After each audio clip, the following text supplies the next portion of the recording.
आपण कौन कले ना प्राथमिक शिक्षक मान 5 ରୁ 10 दिन तालीम दे से कार्यभार हस्तांतर कले। यह कौन से जो जातीय शिक्षा नीतिर नियमावली को पालन करुच्छी कि यह टोटाली पालन करूना। एपाई आम बारंबार मंत्री विधायक उपमुख्यमंत्री मुख्यमंत्री सचिव समस्त को देखा करूँ सहित आलोचना करूँ किंतु आलोचना करी आज पर्यंत आम कौन माने आशानुरूप फल पाई पार्लु ना। बाध्य होगी आम विधानसभा सम्मुख में विधानसभा घेराव करने आसीचु।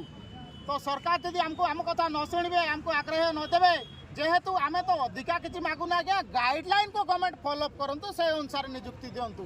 कारण जब शिक्षा व्यवस्था भुशुड़ी जीव आज्ञा आमर जो ओडिशा आज जेत नंबर शिक्षा स्तर अच्छे आहरी तलकू निम्नगामी हम जमा उच्च को उठी पार ना। एणु सरकार को सूचय देवाई चाहूँ जे आपण गाइडलाइन अनुसार नियुक्ति दिंतु जहाँफल बर्तमान सरकार कौन से शिक्षक दौना सेवा जत्न करने सेविका दूसरी।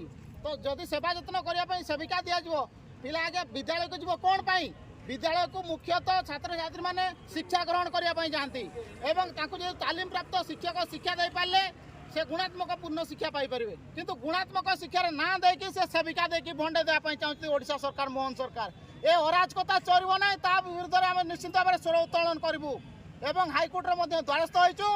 आसंता 25 तारिख में तार शुणाणी अच्छी छाड़बू ना जेहेतु आम आईन अच्छु आज्ञा।